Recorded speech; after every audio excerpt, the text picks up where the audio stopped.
2 Tawarik 27. Raja Yotam. Yotam berumur 25 tahun pada waktu ia menjadi raja, dan 16 tahun lamanya ia memerintah di Yerusalem. Nama ibunya ialah Yerusa, anak Zadok. Ia melakukan apa yang benar di mata Tuhan, tepat seperti yang dilakukan Uzia ayahnya. Hanya ia tidak memasuki bait Tuhan, tetapi rakyat masih saja melakukan hal yang merusak.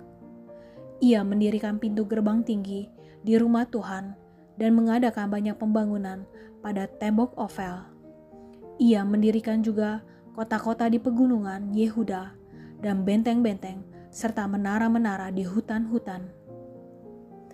Ia berperang melawan Raja Bani Amon dan mengalahkannya, sehingga pada tahun itu juga Bani Amon membayar kepadanya 100 talenta perak, 10.000 kor gandum, dan 10.000 kor jelai. Juga pada tahun kedua dan ketiga Bani Amon membawa upeti itu kepadanya.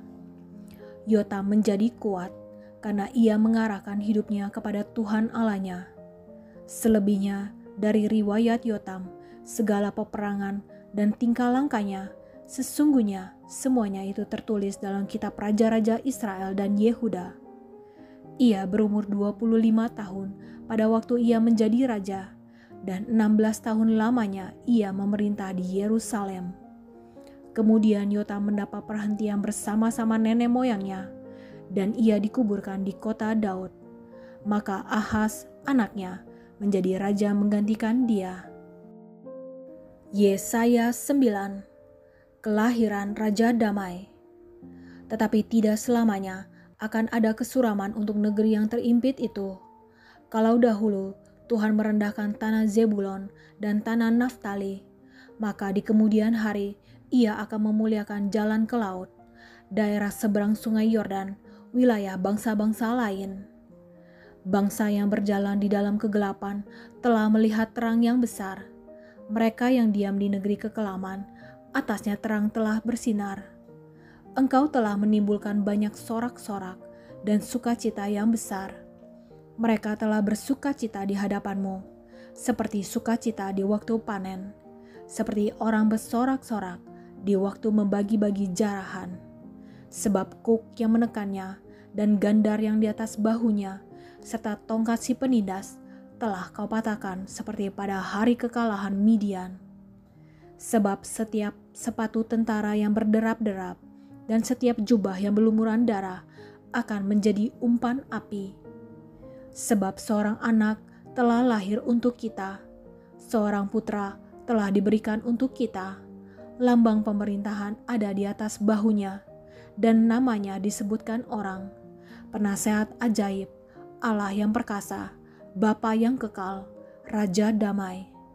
Besar kekuasaannya, dan damai sejahtera tidak akan berkesudahan di atas tata Daud dan di dalam kerajaannya, karena ia mendasarkan dan mengokohkannya dengan keadilan dan kebenaran dari sekarang sampai selama-lamanya. Kecemburuan Tuhan semesta alam akan melakukan hal ini. Murka Tuhan terhadap Efraim. Tuhan telah melontarkan firman kepada Yakub, dan firman-Nya itu menimpa Israel. Biarlah seluruh bangsa itu mengetahuinya, yakni Efraim dan penduduk Samaria yang berkata dengan congkaknya dan tinggi hatinya, tembok batu bata jatuh, akan kita dirikan dari batu pahat, pohon-pohon ara ditebang, akan kita ganti dengan pohon-pohon aras. Maka Tuhan membangkitkan para panglima Rezin melawan mereka, dan menggerakkan musuh-musuh mereka, orang Aram dari timur, dan orang Filistin dari barat. Mereka menelan Israel dengan mulut yang lebar. Sekalipun semuanya ini terjadi, murkanya belum surut dan tangannya masih teracung. Tetapi bangsa itu tidak kembali kepada Dia yang menghajarnya, dan mereka tidak mencari Tuhan semesta alam. Maka Tuhan mengerat dari Israel kepala dan ekor, batang dan ranting pada satu hari juga. Tua-tua dan orang yang terpandang, itulah kepala, dan nabi yang mengajarkan dusta, itulah ekor. Sebab orang-orang yang mengendalikan bangsa ini adalah penyesat, dan orang-orang yang dikendalikan mereka menjadi kacau. Sebab itu Tuhan tidak bersuka cita karena teruna-teruna mereka, dan tidak sayang kepada anak-anak yatim dan janda-janda mereka. Sebab sekaliannya mereka murtad dan berbuat jahat, dan setiap mulut berbicara bebal. Sekalipun semuanya ini terjadi, murkanya belum surut, dan tangannya masih teracung. Sebab kefasikan itu menyala seperti api yang memakan habis putri malu dan rumput, lalu membakar belukar di hutan, sehingga tonggak asap berkepul-kepul ke atas. Oleh karena murka Tuhan semesta alam, terbakarlah tanah itu, dan bangsa itu menjadi makanan api.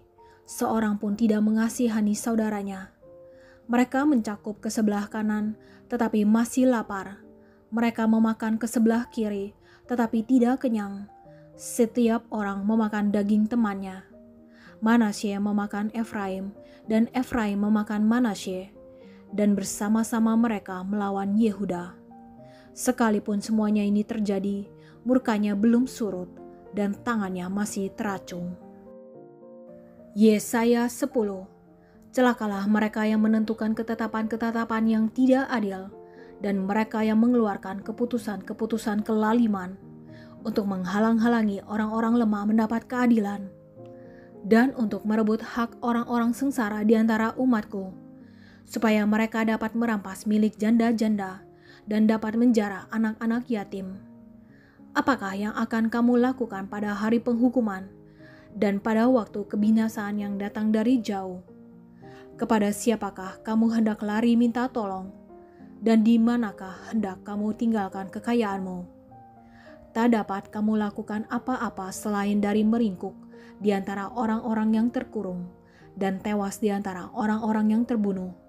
Sekalipun semuanya ini terjadi, murka Tuhan belum surut, dan tangannya masih teracung. Tentang celaka yang akan menimpa Asyur. Celakalah Asyur yang menjadi cambuk murkaku, dan yang menjadi tongkat amarahku. Aku akan menyuruhnya terhadap bangsa yang murtad, dan aku akan memerintahkannya melawan umat sasaran murkaku, untuk melakukan perampasan dan penjarahan, dan untuk menginjak-injak mereka seperti lumpur di jalan. Tetapi dia sendiri tidak demikian maksudnya, dan tidak demikian rancangan hatinya, melainkan niat hatinya ialah hendak memunahkan dan hendak melenyapkan tidak sedikit bangsa-bangsa. Sebab ia berkata, bukankah panglima-panglimaku itu raja-raja semua? Bukankah Kalno sama halnya seperti Karkemis? Atau bukankah Hamat seperti Arpad? Atau Samaria seperti Damsyik? Seperti tanganku telah menyergap kerajaan-kerajaan para berhala, padahal patung-patung mereka melebihi yang di Yerusalem dan yang di Samaria. Masakan tidak akan kulakukan kepada Yerusalem dan patung-patung berhalanya, seperti yang telah kulakukan kepada Samaria dan berhala-berhalanya? Tetapi apabila Tuhan telah menyelesaikan segala pekerjaannya di Gunung Sion dan di Yerusalem, maka ia akan menghukum perbuatan ketinggian hati Raja Asyur dan sikapnya yang angkuh sombong. Sebab ia telah berkata, dengan kekuatan tanganku aku telah melakukannya, dan dengan kebijaksanaanku, sebab aku berakal budi. Aku telah meniadakan batas-batas antara bangsa, dan telah merampok persediaan-persediaan mereka. Dengan perkasa aku telah menurunkan orang-orang yang duduk di atas tata. Seperti kepada sarang burung, demikianlah tanganku telah menjangkau kepada kekayaan bangsa-bangsa, dan seperti orang meraup telur-telur yang ditinggalkan induknya, demikianlah aku telah meraup seluruh bumi, dan tidak seekor pun yang menggerakkan sayap, yang menganggarkan paruh, atau yang menciap-ciap. Adakah kapak memegahkan diri terhadap orang yang memakainya, atau gergaji membesarkan diri terhadap orang yang mempergunakannya? Seolah-olah gada menggerakkan orang yang mengangkatnya, dan seolah-olah tongkat mengangkat orangnya yang bukan kayu. Sebab itu Tuhan semesta alam akan membuat orang-orangnya yang tegap menjadi kurus kering, dan segala kekayaannya akan dibakar habis dengan api yang menyala-nyala. Maka terang Israel akan menjadi api, dan Allahnya yang Maha Kudus akan menyala-nyala dan akan membakar dan memakan habis putri malu dan rumputnya pada satu hari juga. Keindahan hutan Asyur dan kebun buah-buahannya akan dihabiskannya dari batangnya sampai rantingnya, sehingga akan menjadi seperti seorang sakit yang beranas sampai mati. Dan sisa pohon-pohon hutannya akan dapat dihitung banyaknya, sehingga seorang anak dapat mencatatnya. Sisa Israel diselamatkan. Tetapi pada waktu itu sisa orang Israel dan orang yang terluput di antara kaum keturunan Yakub, dia akan bersandar lagi kepada yang mengalahkannya, tetapi akan bersandar kepada Tuhan yang Maha Kudus Allah Israel dan tetap setia. Suatu sisa akan kembali, sisa Yakub akan bertobat di hadapan Allah yang perkasa. Sebab sekalipun bangsamu, hai Israel, seperti pasir di laut banyaknya, namun hanya sisanya akan kembali. Tuhan telah memastikan datangnya kebinasaan, dan dari situ timbul keadilan yang meluap-luap. Sungguh, kebinasaan yang sudah pasti akan dilaksanakan di atas seluruh bumi oleh Tuhan, Tuhan semesta alam. Sebab itu, beginilah firman Tuhan, Tuhan semesta alam. Hai umatku yang diam di Sion, janganlah takut terhadap Asyur. Apabila mereka memukul engkau dengan gada dan menghantam engkau dengan tongkatnya, seperti yang dilakukan Mesir dahulu.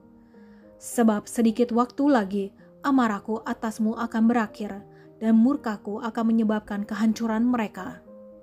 Tuhan semesta alam akan mencambuk mereka dengan cemeti, seperti ia menghajar Midian di gunung batu Oreb, dan mengayunkan tongkatnya ke atas laut Teberau, dan mengangkatnya seperti di Mesir dahulu. Orang Asyur maju menyerang. Pada waktu itu, beban yang ditimpakan mereka atas bahumu akan terbuang, dan kuk yang diletakkan mereka atas tengkukmu akan lenyap. Asyur telah muncul dari Rimon, dan telah datang menyerang Ayat.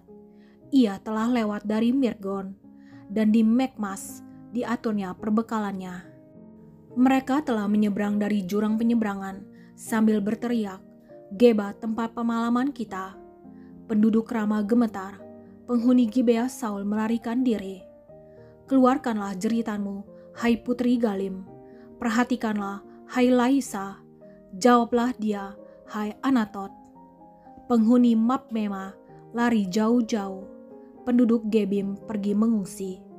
Hari ini juga Asyur akan berhenti di Nob, mengacung-ngacungkan tangannya ke arah gunung putri Sion, bukit Yerusalem. Lihat, Tuhan semesta alam akan memotong dahan-dahan pohon dengan kekuatan yang menakutkan. Yang tinggi-tinggi tumbuhnya akan ditebang, dan yang menjulang ke atas akan direndahkan. Beluka rimba akan ditebas dengan kapak, dan Libanon dengan pohon-pohonnya yang hebat akan jatuh. Yesaya 11. Raja damai yang akan datang. Suatu tunas akan keluar dari tunggul Isai, dan taruk yang akan tumbuh dari pangkalnya akan berbuah. Roh Tuhan akan ada padanya, roh hikmat dan pengertian, roh nasihat dan keperkasaan, roh pengenalan dan takut akan Tuhan. Ya, kesenangannya ialah takut akan Tuhan. Ia tidak akan menghakimi dengan sekilas pandang saja, atau menjatuhkan keputusan menurut kata orang. Tetapi ia akan menghakimi orang-orang lemah dengan keadilan, dan akan menjatuhkan keputusan terhadap orang-orang yang tertindas di negeri dengan kejujuran. Ia akan menghajar bumi dengan perkataannya seperti dengan tongkat, dan dengan nafas mulutnya ia akan membunuh orang fasik. Ia tidak akan menyimpang dari kebenaran dan kesetiaan, seperti ikat pinggang tetap terikat pada pinggang. Serigala akan tinggal bersama domba, dan macan tutul akan berbaring di samping kambing. Anak lembu dan anak singa akan makan rumput bersama-sama, dan seorang anak kecil akan mengiringnya. Lembu dan beruang akan sama-sama makan rumput, dan anaknya akan sama-sama berbaring, sedang singa akan makan jerami seperti lembu. Anak yang menyusu akan bermain-main dekat liang ular tedung, dan anak yang cerai susu akan mengulurkan tangannya ke sarang ular beludak. Tidak ada yang akan berbuat jahat atau yang berlaku busuk di seluruh gunungku yang kudus, sebab seluruh bumi penuh dengan pengenalan akan Tuhan, seperti air laut yang menutupi dasarnya. Maka pada waktu itu, Taruk dari pangkal Isai akan berdiri sebagai panji-panji bagi bangsa-bangsa. Dia akan dicari oleh suku-suku bangsa, dan tempat kediamannya akan menjadi mulia. Sisa-sisa Israel akan kembali. Pada waktu itu, Tuhan akan mengangkat pula tangannya untuk menebus sisa-sisa umatnya yang tertinggal di Asyur dan di Mesir, di Patros, di Etiopia, dan di Elam, di Sinear, di Hamat, dan di pulau-pulau di laut. Ia akan menaikkan suatu panji-panji bagi bangsa-bangsa, akan mengumpulkan orang-orang Israel yang terbuang, dan akan menghimpunkan orang-orang Yehuda yang terserak dari keempat penjuru bumi. Kecemburuan Efraim akan berlalu, dan yang menyesakkan Yehuda akan lenyap. Efraim tidak akan cemburu lagi kepada Yehuda, dan Yehuda tidak akan menyesakkan Efraim lagi. Tetapi mereka akan terbang ke barat, ke atas lereng gunung Filistin. Bersama-sama mereka akan menjara Bani Timur. Mereka akan merampas Edom dan Moab, dan orang Amon akan patuh kepada mereka. Tuhan akan mengeringkan Teluk Mesir dengan nafasnya yang menghanguskan, serta mengancungkan tangannya terhadap sungai Efrat, dan memukulnya pecah menjadi 7 batang air, sehingga orang dapat melaluinya dengan berkasut. Maka akan ada jalan raya bagi sisa-sisa umatnya yang tertinggal di Asyur, seperti yang telah ada untuk Israel dahulu pada waktu mereka keluar dari tanah Mesir. Yesaya 12, nyanyian syukur atas keselamatan. Pada waktu itu, engkau akan berkata, "Aku mau bersyukur kepadamu ya Tuhan, karena sungguh pun engkau telah murka terhadap aku, tetapi murkamu telah surut, dan engkau menghibur aku. Sungguh, Allah itu keselamatanku. Aku percaya dengan tidak gemetar. Sebab Tuhan Allah itu kekuatanku dan mazmurku. Ia telah menjadi keselamatanku. Maka kamu akan menimba air dengan kegirangan dari mata air keselamatan. Pada waktu itu, kamu akan berkata, bersyukurlah kepada Tuhan, panggillah namanya, beritahukanlah perbuatannya di antara bangsa-bangsa, masyurkanlah bahwa namanya yang tinggi luhur. Bermazmurlah bagi Tuhan, sebab perbuatannya mulia. Baiklah hal ini diketahui di seluruh bumi. Berserulah dan bersorak-sorailah, hai penduduk Sion, sebab yang Maha Kudus Allah Israel agung di tengah-tengahmu.